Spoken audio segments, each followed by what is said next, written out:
Começa agora o terceiro ano do ensino fundamental. Vem aí, matemática.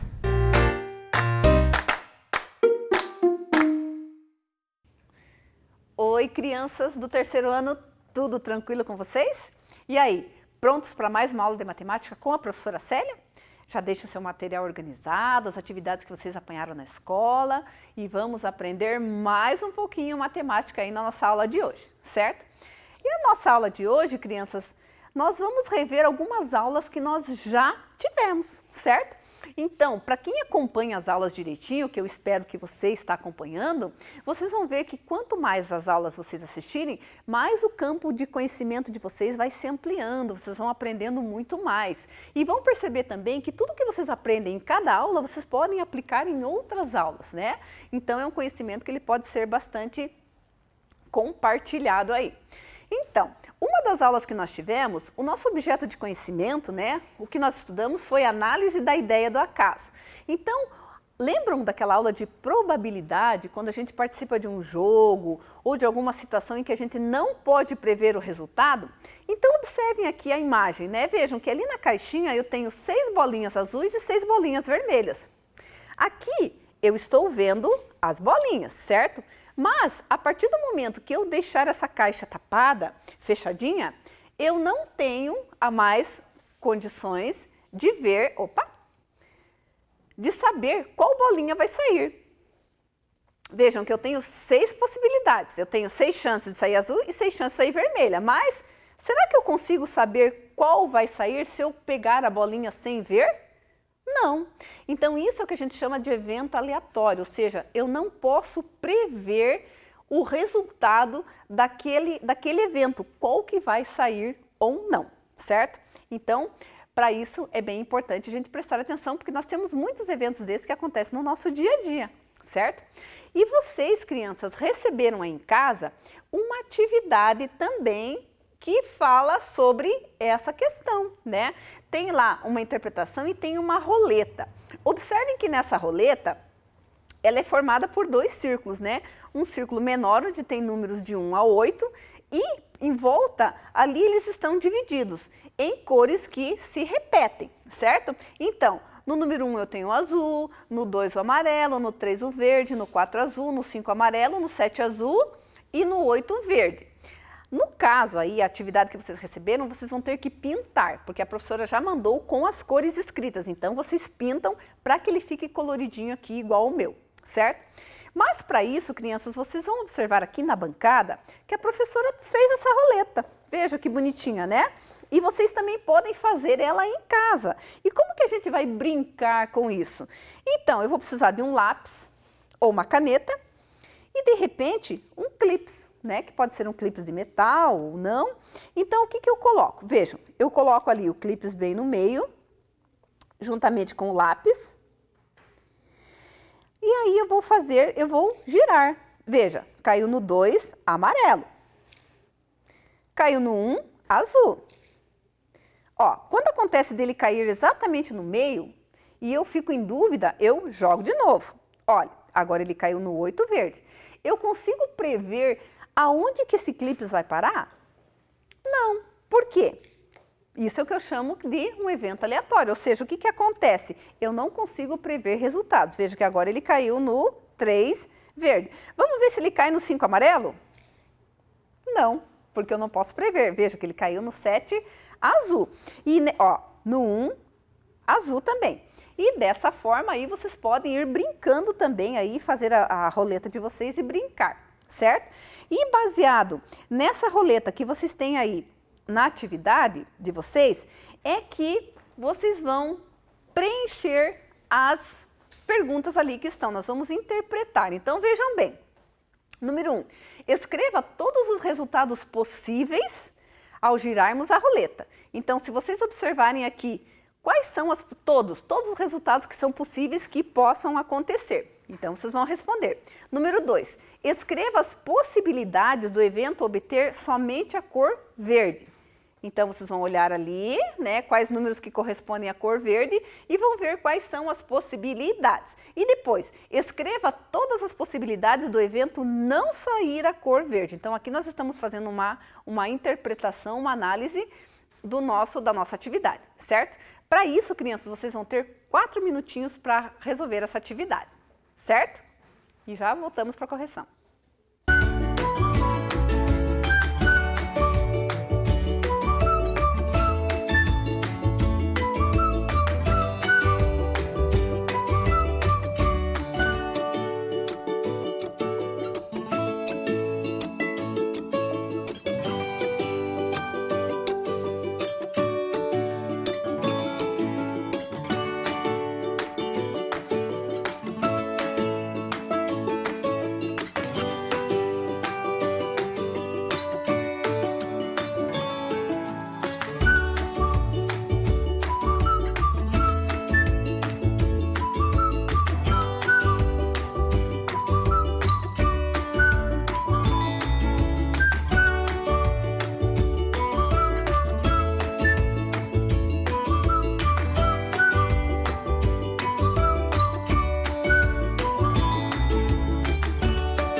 E aí, conseguiram resolver a atividade? É? Então, depois vocês brincam com a roletinha, não esqueçam isso aí de fazer em casa. Vamos lá então. Escreva todos os resultados possíveis ao girarmos a roleta. Como que você respondeu aí em casa? Vamos ver? 8 resultados possíveis. Por que 8? Porque eu tenho os números aqui na roleta que vai do 1 ao 8. Certo? Então, quando eu giro ali o caso lápis com o clips, então eu tenho 8 resultados que são possíveis de cair. Não mais, né? Porque se eu tenho 8, certo? Então, vejam lá, quais são eles? 3 de cor azul, 2 de cor amarela e 3 na cor verde, porque como eu falei, as cores se repetem, né? Então, eu tenho 8 resultados possíveis, certo? Para que possa aí, a hora que eu girar a roleta ali, né, ela acontecer. Muito bem. Vamos lá. Número 2. Escreva as possibilidades do evento obter a cor verde. Então, vamos olhar lá. Mesmo que você não tenha pintado, mas está escrito lá verde, né? Quais são as possibilidades de cair a cor verde? Vejam, nós temos aqui no gráfico. Quais são as cores verdes? Nós temos lá o 3, nós temos o 6 e nós temos o 8. Então, quantas são as possibilidades? Muito bem, eu tenho 3 possibilidades, com os números 3, 6 e 8. Por quê? Porque esses números, eles correspondem à cor verde, que é ali o que o enunciado pede, certo? Muito bem, conseguiram acertar aí? Parabéns! Vamos agora para a questão número 3. Escreva todas as possibilidades do evento não sair a cor verde. Então, vejam que agora nós vamos eliminar a cor verde da nossa roleta. Se eu elimino a cor verde, quais cores que permanecem? Vejam lá, permanece o amarelo e permanece o azul. Mas e quais são as possibilidades? Quais, né? Vamos ver lá então? Nós temos 5 possibilidades. Por quê? Se cair 1, 4 e 7, que são as cores azuis, olhem lá, né? O 1, o 4 e o 7 que correspondem à cor azul, que são, no caso, 3 possibilidades. E mais 2 ali, que é o 2 e o 5, que é a cor amarela. Então, vejam que no 2 eu tenho o amarelo e no 5 também. Então, se eu for contar, as possibilidades de não cair a cor verde são 5, né? 3 azul e mais 2 amarelo, com as cores correspondentes, certo? E aí, conseguiram analisar e responder direitinho? Caso você tenha se equivocado ali, alguma coisa, esquecido uma cor ou um número, corrige e deixa a sua atividade bem bonitinha aí, tá bom? É isso aí. Muito bem. Então, dessa forma, nós trabalhamos um pouquinho a ideia lá do acaso, né? A análise da ideia do acaso. Muito bem.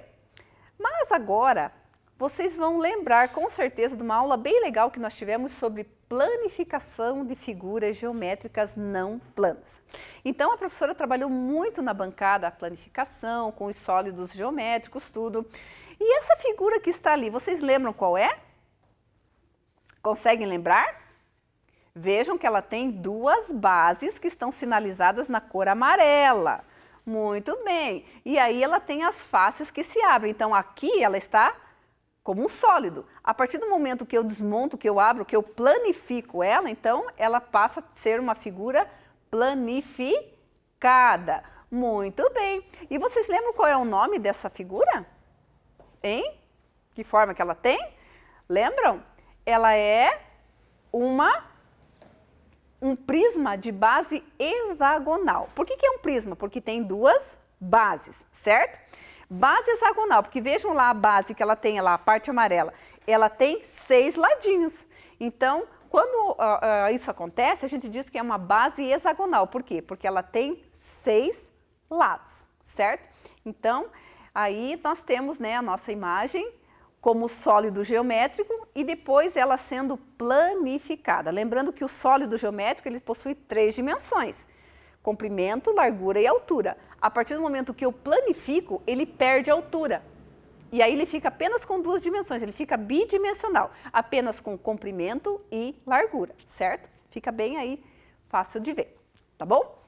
E por conta também dessa aula que nós tivemos, nós vamos fazer aqui o nosso caça-palavras. Só que antes de montar o caça-palavra, crianças, vocês receberam também uma atividade no livro de matemática. Lembra lá do 3º ano do APES? A professora pediu para que vocês encontrassem nas páginas 233 e 237 a planificação ali de alguns sólidos. Então, nós montando ali, né, o prisma Olhem que bonitinho aqui o prisma que a professora montou, certo?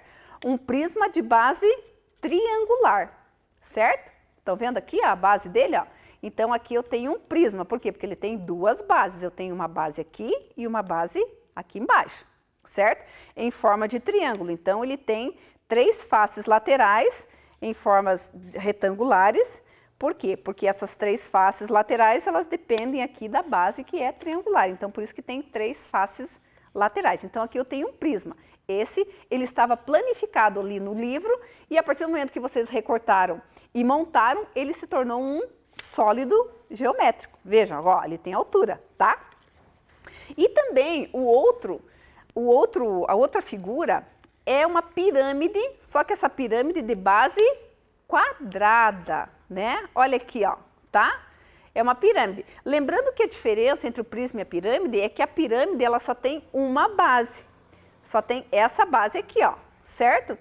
E as faces laterais, elas que são 4 aqui, ó, elas são em formas triangulares porque todas elas se unem num ponto único que nós chamamos de vértice, tá? Então, esse pontinho aqui parece uma agulha, ó, né? Bem pontudinho aqui. Então, aqui é o vértice. Então, percebam a diferença do prisma e da pirâmide. Ó, a pirâmide tem esse formato aqui porque ela só tem uma base, tá? E o prisma possui 2.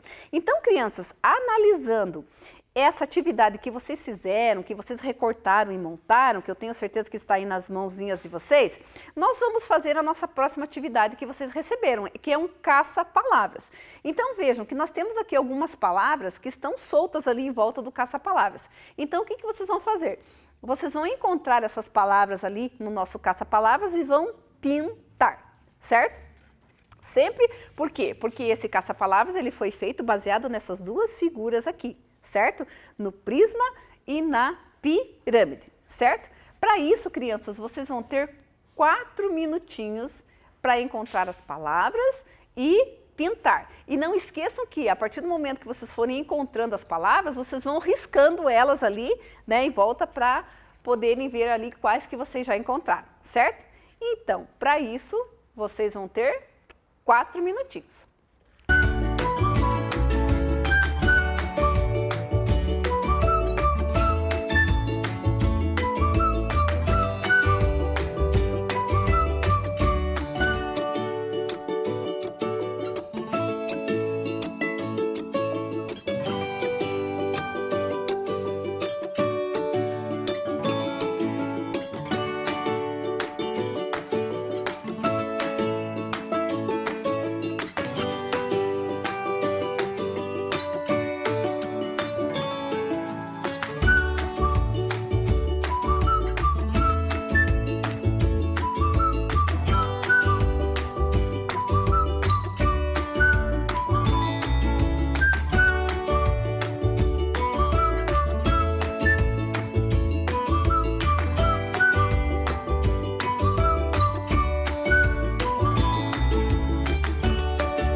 aí? Conseguiram encontrar as palavrinhas? Vamos lá então? Vamos observar, crianças, a primeira linha do nosso caça-palavras. Que palavra que vocês encontraram lá? Vejam que as palavras que eu tenho em volta são pirâmide, prisma, triangular, retangular, poliedros, base e faces. Então, são essas palavras que estão escondidinhas ali no caça-palavra. Vamos para a primeira linha. Qual palavra que vocês encontraram ali?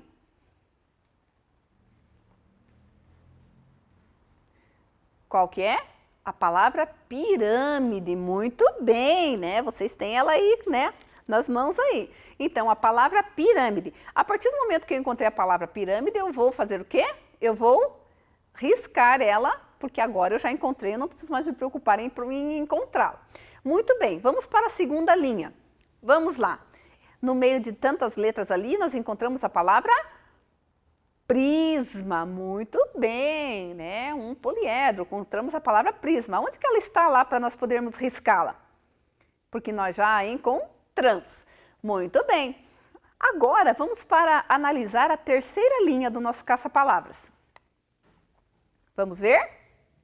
Opa, já de início ali eu encontro a palavra base, né? As nossas figuras têm base. Lembre que o prisma tem duas bases e a pirâmide tem uma. Muito bem. E será que tem mais alguma nessa linha? Tem sim.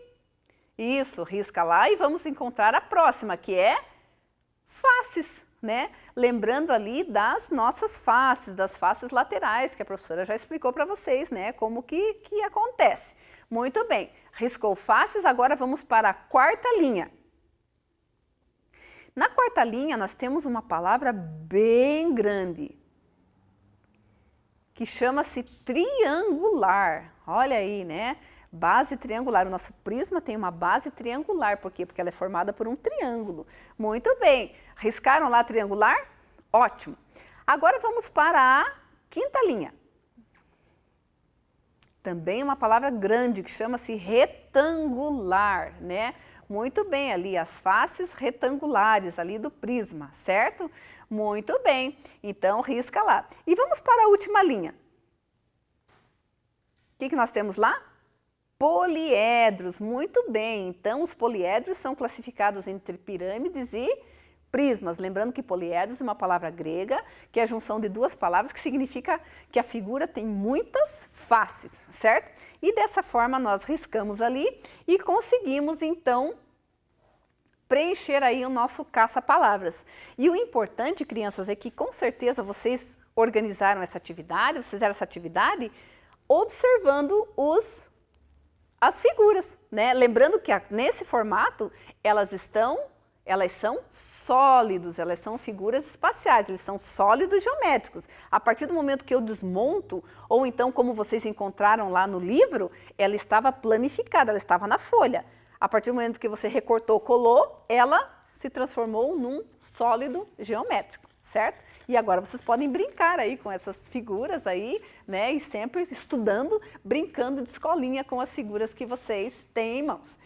Muito bem, parabéns aí para vocês que conseguiram concluir a atividade. A nossa próxima atividade tem a ver com gráficos e tabelas. Também nós tivemos uma aula bem recente sobre gráficos e tabelas, certo? Então, qual será a atividade? Vamos ver? Que vocês receberam aí. Observe o gráfico de brinquedos de Ivan. Pinte as quantidades observando a tabela ao lado. Então, vejam lá, né? Que o Ivan, ele tem uns brinquedos ali, né? Mas ele tem uma tabelinha ali, porque ele resolveu organizar os brinquedos dele, primeiro numa tabela e depois ele resolveu fazer um gráfico, porque ele aprendeu na escola, então ele foi tabular os brinquedos que eles tinham em casa, coisa que vocês também podem fazer, né? Também podem, com toda certeza. Então, vejam lá, ele descobriu que ele tem 5 pipas, que ele tem 6 carros, que ele tem 2 petecas, que ele tem 3 bolas e uma bicicleta. Ele colocou lá no gráfico, certo? Então, vejam lá que tem o eixo horizontal, onde tem os brinquedos dele ali, e nós temos um eixo vertical, onde tem as quantidades. Então, crianças, vocês vão ter 4 minutinhos para analisar essa tabela e jogar os dados dessa tabela no gráfico, certo? Vamos ver se vocês conseguem? Vamos lá, então, pintar ali o gráfico, tá bom? Muito bem, vamos fazer então.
E aí, conseguiram fazer o gráfico de vocês? Ah, espero que tenha ficado bem bonito, né? As cores vocês podem escolher, certo? Então, vamos lá para montar o nosso gráfico. Vejam que nós vamos precisar da tabela. Aqui nós estamos Lembram que a gente comentou na aula anterior que as tabelas e os gráficos servem para organizar dados de uma pesquisa. Então, ele pesquisou quantos brinquedos tinha e agora ele vai fazer ali o registro no gráfico. Então, vamos lá, começando com a pipa. Vejam, quantas pipas que ele tem aqui na tabela? Ele tem 5. Então, vejam que esse gráfico aqui, só uma observação, ele é de 1 em 1, né? Então, ele vai do 1 ao 10, tá? Na aula anterior, ele era de 10 em 10. Lembra quando a professora contou as digitais de vocês? Então vejam que ele também pode ter outro tipo de numeração. Então, vamos lá. Vamos ver lá quantos quadrinhos o Ivan pintou? Vamos ver? E quantos que vocês também pintaram? Então, vejam lá. Eu tenho 1, 2, 3, 4, 5. Ou seja, 5 quadrinhos pintados ali no gráfico de meus brinquedos do Ivan. Muito bem, então já estão registradas as pipas ali no gráfico dele. Vamos ver agora os carros. Quantos carrinhos ele tem? 6. Vamos contar? 1, 2, 3, 4, 5, 6. Observem aqui, ó, tá, crianças? Ó, sempre isso aqui é muito importante. Ó, eu tenho que pintar até onde a numeração me permite. E que eu tenho aqui a quantidade da tabela, nem mais nem menos, certo? Muito bem, então o Ivan tem 6 carrinhos. Vamos ver agora quantas petecas. Muito bem, 2 petecas, 2 quadrinhos pintados. Agora vamos ver quantas bolas. 3 bolas. Então, olha lá, ó, 1, 2, 3. Olha lá, ó, fazendo sempre a relação ali com a quantidade. Muito bem, quantas bicicletas ele tem? 1 bicicleta. E dessa forma, então, ele pôde montar o gráfico dos seus brinquedos.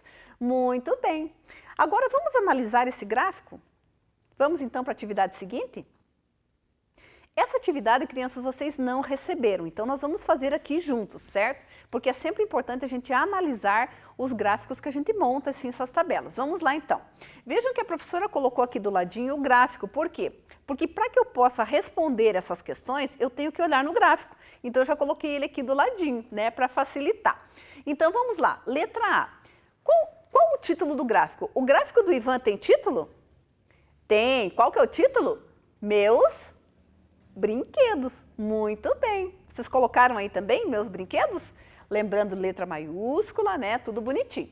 Então, letra B. Qual brinquedo o Ivan tem em maior quantidade? Se nós olharmos no gráfico aqui, será aquele que tem o número de quadrinhos maiores. Qual que é? O carro. Então, como que fica a resposta? O brinquedo em maior quantidade é o carro. Muito bem. Vamos para a letra C. Qual brinquedo ele tem em menor quantidade? Então, se nós lembram que a professora comentou que o gráfico ele serve para que a gente possa fazer comparações, então agora nós vamos comparar ali o maior com o menor. Vamos achar no gráfico ali qual o brinquedo que ele tem em menor quantidade. Vamos ver? É a bicicleta. Se nós olharmos no gráfico ali, nós temos então a bicicleta porque ele só tem uma, né? E das quantidades é a menor. E na letra D, quais brinquedos que, somados, têm a mesma quantidade que os carros?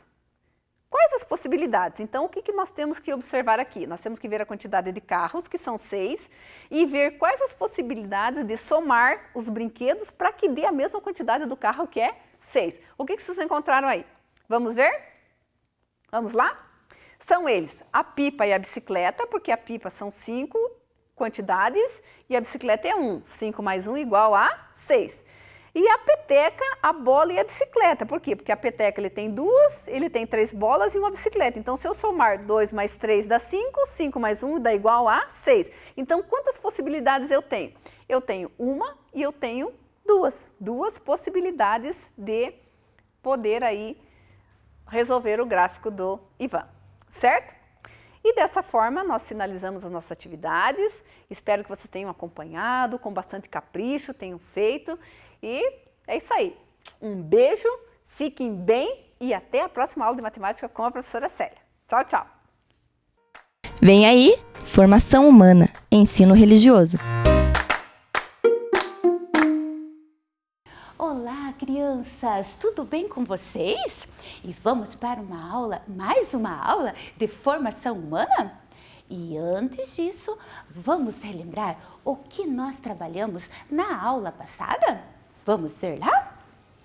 Então, nós trabalhamos sobre a diversidade religiosa no mundo, no Brasil, e conhecemos as mais praticadas. Existem muitas, mas aqui nós conhecemos as mais praticadas. Quais que foram elas? Vamos ver? O cristianismo, o islamismo, hinduísmo, as religiões chinesas, o budismo e o judaísmo. E também conversamos um pouquinho sobre essas palavrinhas que vocês estão vendo aí na tela, sobre mito, rito e sagrado. Vocês lembram o que é? Bem rapidinho eu vou relembrar vocês. Todas as civilizações, as culturas, as religiões, elas querem procurar uma forma de explicar as coisas. Aí nós conhecemos na aula falamos um pouquinho, por exemplo, sobre a origem do universo, né? Como que começou tudo. E para isso, se criam histórias que vêm a ser os mitos. E para colocar em prática, as religiões, culturas fazem rituais, que vêm a ser o rito, que são as orações, as danças, as celebrações. E assim, cada religião tem o seu templo sagrado, seu livro sagrado, certo? E dessa forma a gente vai conhecendo para que a gente possa respeitar cada uma dessas religiões, dessas culturas. E isso que eu estou falando aqui, né? Ela está prevista em lei, que é na BNCC. Certo? Que é trabalhado essas questões que a gente tem que conhecer para que a gente saia do ensino fundamental, saia da escola conhecendo para respeitar e assim tornar o mundo mais humano, com mais paz, certo? E ali já está explicando, né?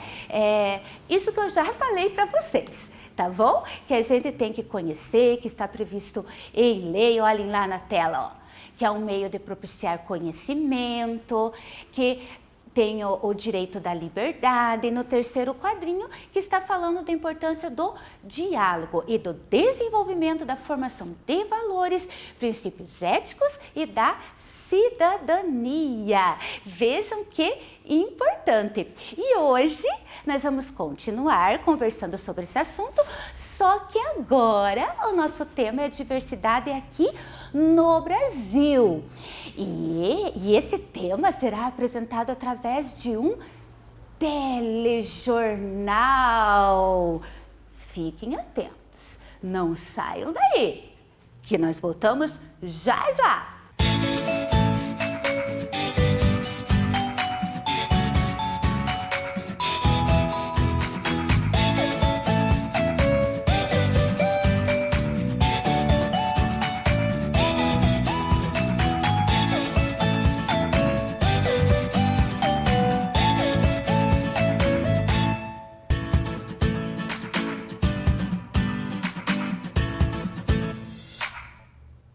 Olá!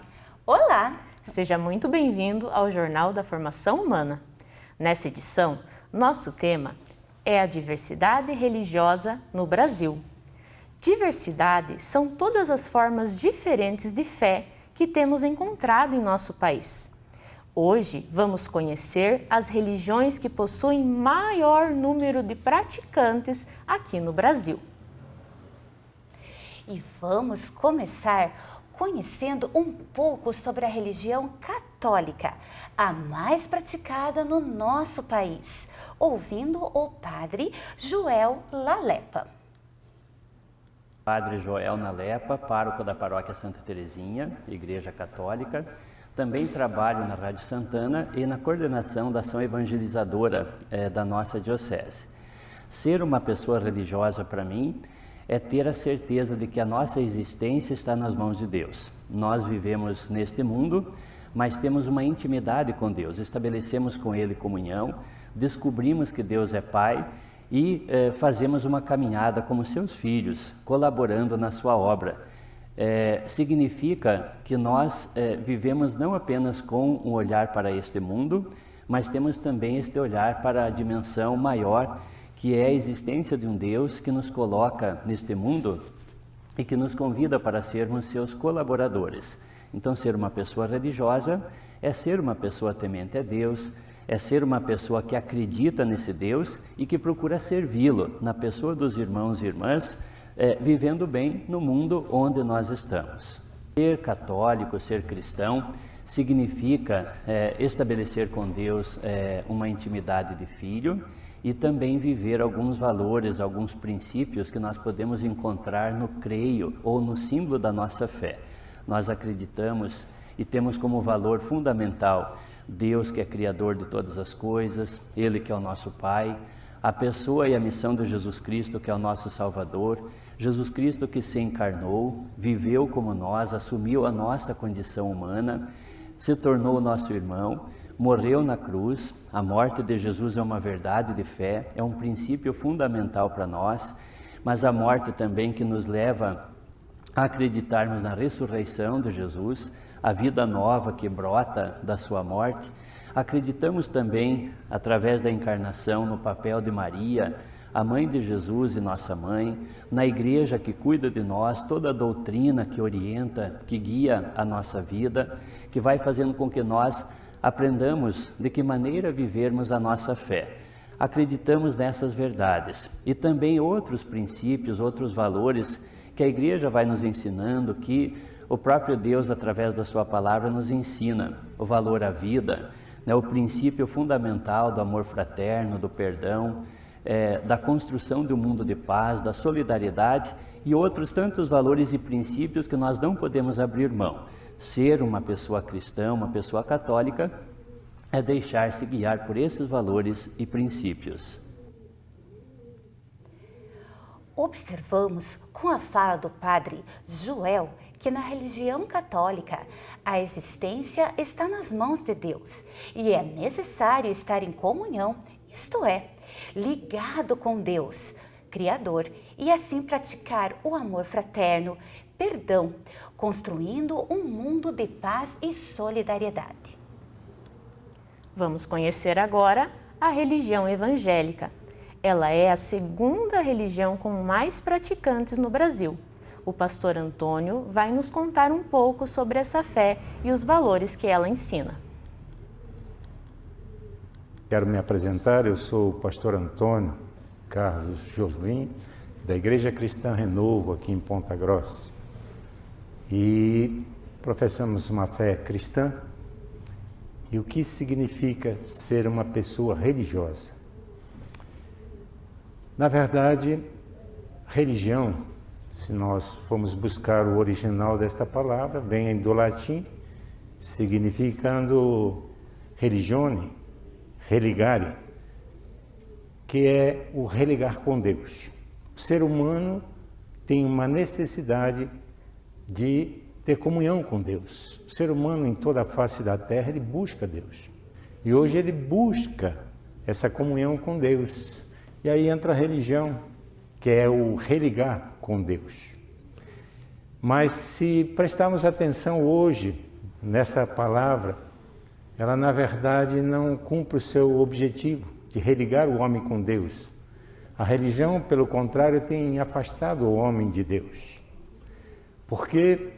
Porque cada um passa a crer numa religião, defende, briga por esta religião.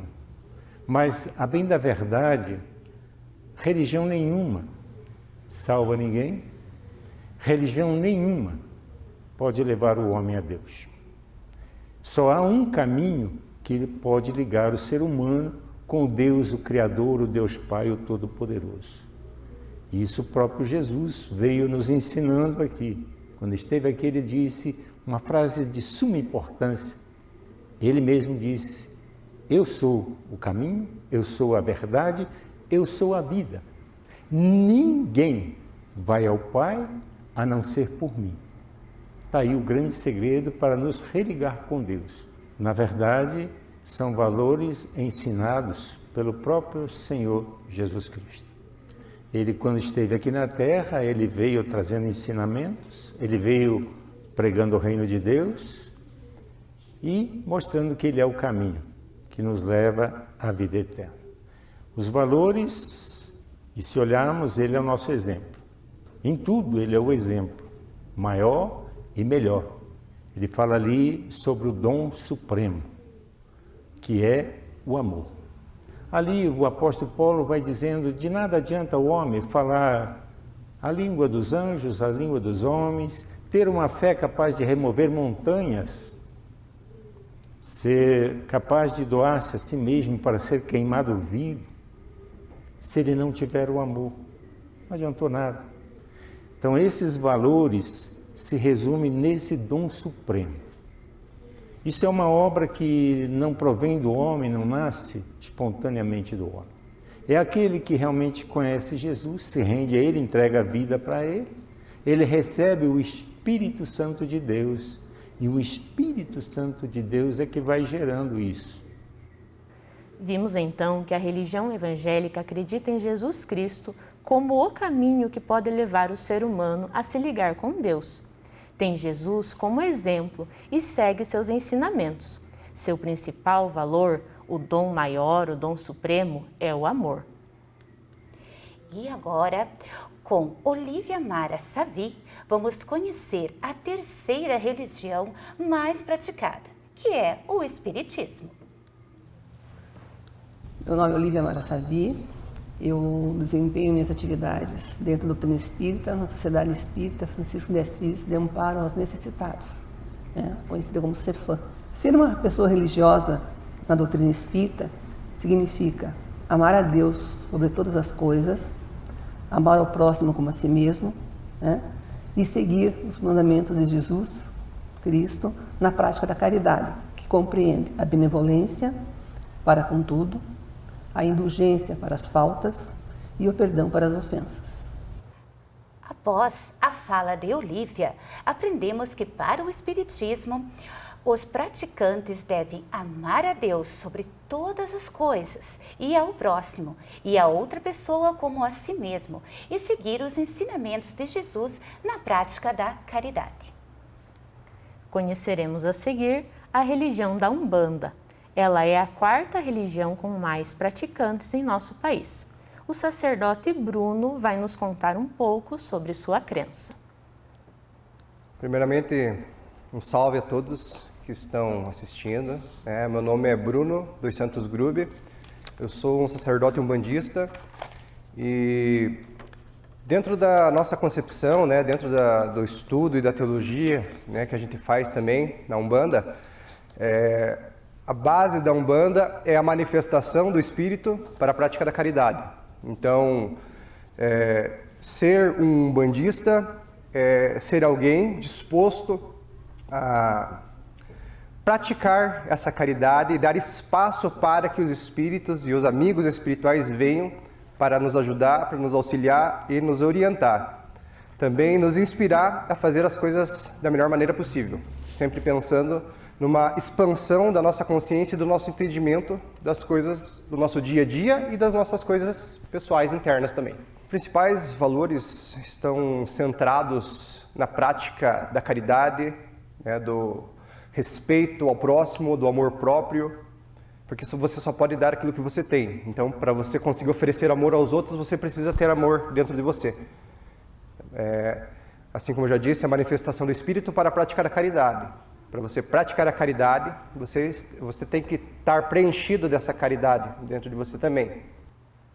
Com a fala do sacerdote Bruno, percebemos então a importância da prática da caridade, o amor a si mesmo e ao próximo, e assim o respeito. Agora, vamos ouvir com o Sheikh Nurdin Essayev como os praticantes do islamismo professam a fé, a quinta religião mais praticada no Brasil. Meu nome é Sheikh Nurdin Al-Sayed, formado na Arábia Saudita de curso de religião muçulmana. O que é religião muçulmana? Eu acho tudo depende de família. Família religiosa, como cultura árabe, cultura muçulmana, para ensinar nossos filhos, nossos pais ensinam a nós religião, desde a idade de 6, 7, 8 anos, como o profeta Muhammad, paz esteja com ele e com todos os profetas, indicou, ensina filhos de vocês religião de 7 anos. Então, esse cresce com tempo, cresce com família, cresce com dentro de casa, frequenta mesquitas, frequenta aulas de religião, frequenta sábios, para pegar a religião devagar até chegar a uma idade, parece ele está formado para andar sozinho. Não sei o que vai dizer. Cada um tem caminho. Porque tem versículos no nosso livro sagrado, Alcorão, disse: nós enfeitamos para cada um caminho dele. Então, quem reza para Deus único, ele sabe, ele é no caminho certo. Como o nosso profeta disse, como todos os profetas de Deus, mensageiros de Deus, paz esteja com eles, tanto faz como o profeta Maomé, o profeta Jesus, o profeta Moisés, o profeta Abraão, e todos os profetas falaram para o povo deles: volta para o caminho de Deus de verdade. Tem gente que acha, não, o caminho, esse que ele está andando fora do caminho de profetas, está certo. Então, o julgamento de verdade é depois de morte. Depois de morte, não é essa vida. Para os fiéis do islamismo, como o Sheikh Nuruddin Saif nos falou, tudo depende da família, do crescimento, frequentando o templo sagrado, aulas de religião, ouvindo sábios, enfim, se preparando devagar até conseguir andar sozinho no caminho de Deus. A seguir, a professora Veridiana vai nos contar um pouco sobre sua religião. O budismo é a 6ª religião mais praticada no Brasil. Eu sou a professora Veridiana e vim falar um pouco sobre o budismo. Ser uma pessoa religiosa no budismo. O que isso significa? O budismo acredita na lei de causa e efeito, ou seja, boas causas geram bons efeitos. Por exemplo, quanto mais eu estudo, pesquiso e construo, mais conhecimento eu adquiro. Quanto mais eu pratico um esporte, maior fica a minha habilidade. Quanto mais bem eu faço, melhor fica o ambiente e logo o mundo à minha volta. Ser uma pessoa religiosa é quando eu aprendo sobre a lei de causa e efeito e melhoro as minhas ações e assim melhoro o meu ambiente e o mundo ao meu redor. O principal valor no budismo é o ser humano. Cada vida vale muito, é muito preciosa. Então, o budismo acredita que cada pessoa tem todo o potencial para viver a vida de uma forma muito feliz, mas às vezes está lá escondidinho dentro de nós e a gente precisa evidenciar isso. Então, quando a gente ora, a gente evidencia esse máximo potencial. O budismo também acredita que a dignidade da vida deve ser respeitada, que todas as pessoas são diferentes e cada uma merece escolher a melhor forma de viver, cada uma ao seu modo. Cada um pode e deve ser feliz da maneira que se sentir melhor e respeitando também a maneira de viver dos outros.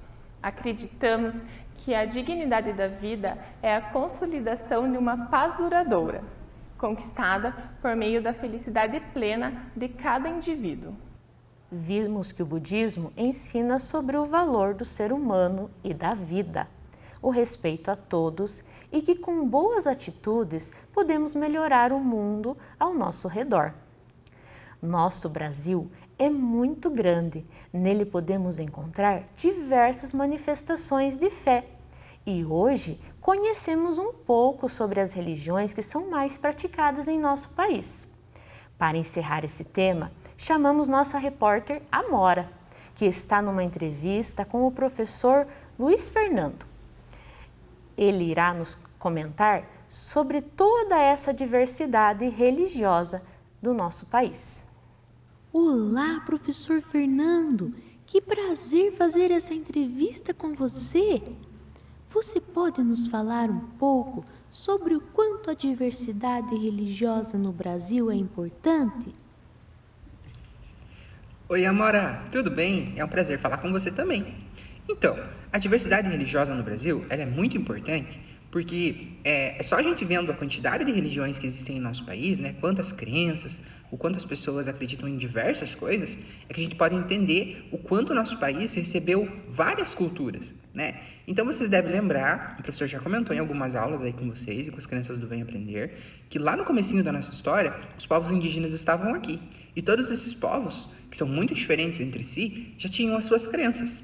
Aí vieram os portugueses, que trouxeram as suas crenças, os povos africanos, que também trouxeram as suas crenças, e daí em diante não parou de chegar gente aqui. E todas essas pessoas também trouxeram as suas crenças, porque cada uma veio de um lugar diferente do mundo. Então, além, por exemplo, da culinária, das roupas, do idioma, elas também trouxeram a sua fé.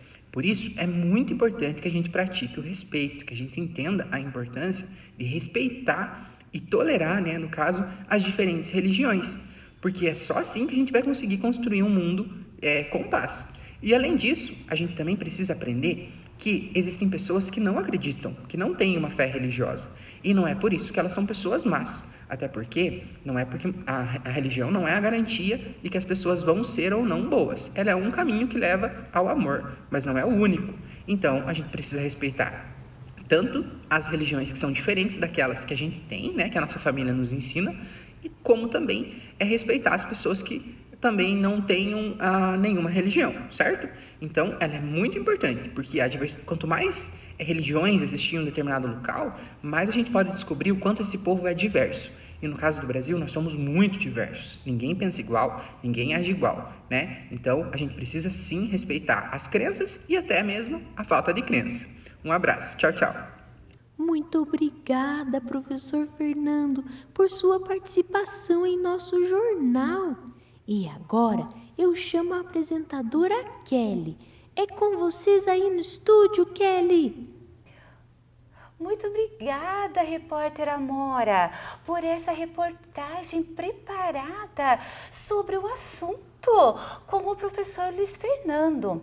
E viram como é importante conhecer a história para entender toda a diversidade religiosa? E é só conhecendo para aprendermos a respeitar e construir um mundo mais humano e cheio de paz. Isso mesmo. Terminamos aqui nossa edição exclusiva do Jornal da Formação Humana. Até mais! Tchau, até mais! Até mais! Até mais!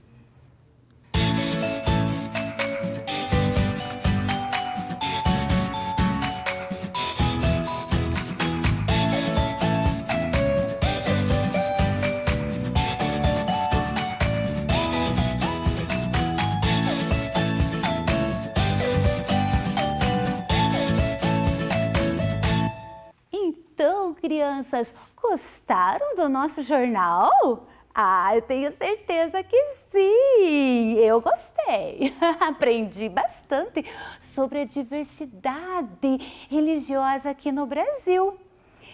E hoje nós temos um agradecimento especial que vocês estão vendo aí na tela. Olhem só!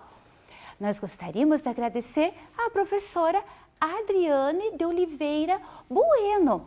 Ela, o ano passado, que organizou uma aula com esses entrevistados que vocês viram ali. Então, nós temos muito a agradecer a ela. Um beijão, ó, bem carinhoso para ela. Feito? E agora, vamos praticar então um pouquinho só do que a gente aprendeu nessa aula de hoje? Vamos lá. Lembram da atividade? Então, você vai precisar da atividade, do lápis borracha e o lápis de cor. Olhem só, o que vocês vão fazer lá? Número 1. Coloque as palavras abaixo em ordem e descubra a frase escondida. Depois, pinte com capricho o desenho que representa a frase. Então, tá tudo embaralhado lá a frase. Olha só o que está escrito. Diversidade, Brasil, no, existe, religiosa e pontinho final. Tá uma bagunça. Vocês vão ter 2 minutinhos para colocar em ordem essa frase. Vamos lá, tenho certeza que vai conseguir. Se tiver dificuldade, peça ajuda para um adulto aí que está perto de você. Feito?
E então, conseguiram?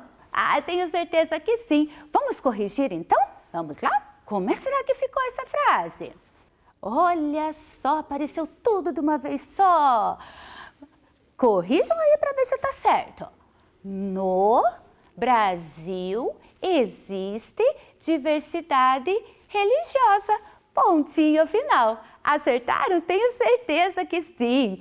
Depois, vocês fazem um colorido bem bonito no nosso Brasil e nos representantes religiosos que estão em volta ali do mapa, que representa as religiões mais praticadas no Brasil. A gente sabe que tem muitas outras, né?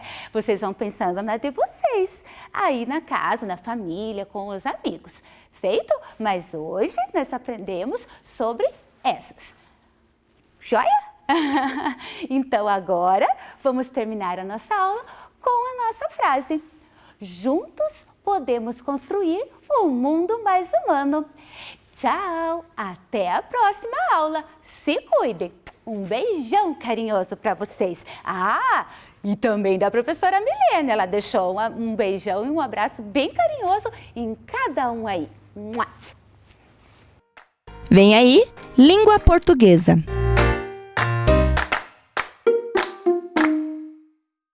Olá, crianças! Tudo bem?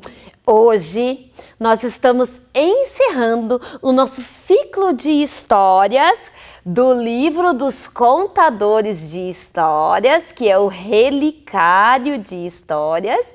E de quem será que falta história para contar? Vocês lembram que eu contei o nome de todos os contadores que escreveram as histórias desse livro? Mas eu contei de todo mundo a história. De quem que falta? Isso mesmo, hoje nós vamos ouvir Uma Aventura e Meia. Olha a linda ilustração do Eric Esponhos, maravilhoso ilustrador. E a autora dessa história é... Quem escreveu essa história? Isso mesmo! Essa é a minha história e hoje eu vou compartilhar com vocês. Vamos para a nossa história? Olha lá! Uma Aventura e Meia, de Liz Ângela Gonçalves. E como nos contos de fadas, essa história começa no Era uma vez. Num lugar bem distante vivia uma menina que sentia o amor dos seus pais desde o seu nascimento. Seu nome era Kaori e sua alegria e vontade de estar entre as pessoas a fazia muito feliz. Kaori era uma menina de pele marrom. Isso mesmo, marrom. Sua mãe negra e seu pai de pele marrom clarinha fizeram essa mistura linda. Seu cabelo era castanho escuro e todo enroladinho. Seus olhos cor de mel, curiosos, tudo olhavam. Não deixavam passar desapercebidos os mais pequeninos detalhes e as cores ao seu redor. Onde Kaori morava tinha um quintal enorme e sua mãe ficava o dia todo cuidando dela. Mas o tempo foi passando e a pequena crescendo. Sua mãe agora precisava de um emprego, um trabalho. E como era determinada, não demorou muito para conseguir um trabalho na fábrica de acolchoados da Vila Vicentina, onde a vovó Undina trabalhava. A vida da menina Kaori começou a mudar. Todas as manhãs, sua mamãe a chamava, colocava uma roupinha limpinha, lavava seu rosto e a alimentava. Depois, quando estavam prontas, seguiam rumo ao trabalho da mamãe. O caminho era cheio de árvores e, em alguns lugares, as folhas escondiam segredos que eram inimagináveis. Ao caminhar segurando a mão da mamãe, algumas criaturinhas que se escondiam entre as folhas levantavam-se e se mostravam para a pequena menina. Sorriam e faziam graça. Ela ria e às vezes esquecia de mudar os passos de tanta atenção que dava àquelas criaturinhas que acompanhavam os passos da menina. E vez ou outra se escondiam no meio das folhas para que sua mãe não as visse. Após esse caminho, Kaori e a mamãe passavam por uma esquina, onde as ruas se cruzavam. Alguns dias, normalmente nas segundas-feiras, essa esquina, que era escura e sem graça, ganhava cores, e eram cores vermelhas, amarelas, fitas bailando no ar, tapetes e vários alimentos. A menina pensava consigo mesma: ai, alguém fez um piquenique aqui nessa esquina e não conseguiu comer tudo. Ou seria uma festa? Mas acho que aquele lanche e aquelas cores todas eram para Deus. Porque a mãe da menina, toda vez que passava ali, fazia o sinal da cruz. E logo elas chegavam no trabalho da mamãe. Elas subiam as escadas e lá no topo, a menina esperava sua mãe procurar naquele molho grande de chaves a que abriria aquela porta enorme. Depois da porta aberta, a menina entrava num mundo de gigantes, onde a mesa era enorme, a régua era enorme, as agulhas eram enormes. Tudo era enorme. A menina tinha a impressão que a sua mãe também ficava enorme lá dentro. E a menina ficava observando tudo com os olhos bem atentos e ligeiros. A mãe espalhava brinquedos pelo chão e ali ela ficava brincando. Todos os dias era assim. Até que, certa vez, os olhos da menina viram algo que nunca tinha prestado atenção. Uma porta que jamais ficava aberta, ou se aberta, logo em seguida se fechava. Andando lentamente em direção ao mistério, Kaori colocou seu ouvido encostado na porta. E ali ouviu um barulho muito forte, parecendo rolos gigantes, passando pelo espaço todo. Sua imaginação foi além dali. Será que ali havia uma família de gigantes? Será que ela podia brincar com os filhos dos gigantes? Suas perguntas logo seriam respondidas. A menina, com seus olhos atentos, viu a porta se abrir lentamente. Mais que depressa se escondeu atrás de um piano que estava no meio do galpão. E quando a porta estava totalmente aberta, passou como um raio para dentro daquela sala. Sua ansiedade era tanta que ao entrar, viu a sombra do papai gigante na porta. A sombra da mamãe gigante. Horas, que alegria a pequena menina sentia. Era maravilhoso conhecer aquelas enormes pessoas. Ela então não pensou duas vezes. Saiu correndo e pulou com os braços abertos em cima da criança gigante. De repente, plaft!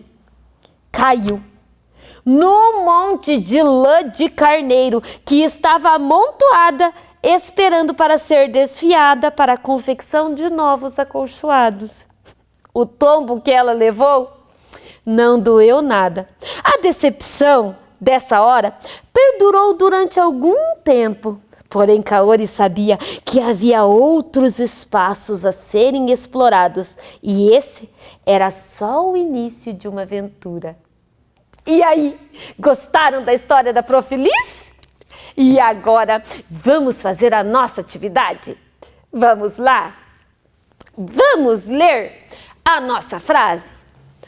Todas as manhãs, sua mamãe a chamava, colocava a roupa limpinha, lavava seu rosto e a alimentava. Olha lá! Quais são as ações, quais ações a mamãe de Kaori fazia antes de irem para o trabalho? Olha lá! Vamos ver? Chamava! Muito bem, todas as manhãs a mamãe chamava a menina. Colocava a roupa limpinha, lavava o seu rosto e a alimentava. Olha lá! E agora, se a gente for colocar uma imagem para representar essas ações, vamos ver? Todas as manhãs a mamãe, olha lá ela chamando com alegria. E o que ela fazia depois? Colocava a roupa limpinha, lavava o seu rostinho, alimentava e iam para o trabalho. Essa história foi escrita para homenagear essa pessoa que é a senhora Maria da Conceição Ferreira Gonçalves, que por sinal é a pessoa que trabalhou anos na Vila Vicentina na fábrica de acolchoados. Então, fazendo essa homenagem à Dona Maria, eu me despeço de vocês da nossa aula, deixando um grande beijo. Se gostaram da minha história, dá um likezinho aí na nossa aula e um beijo grande. Tchau, tchau!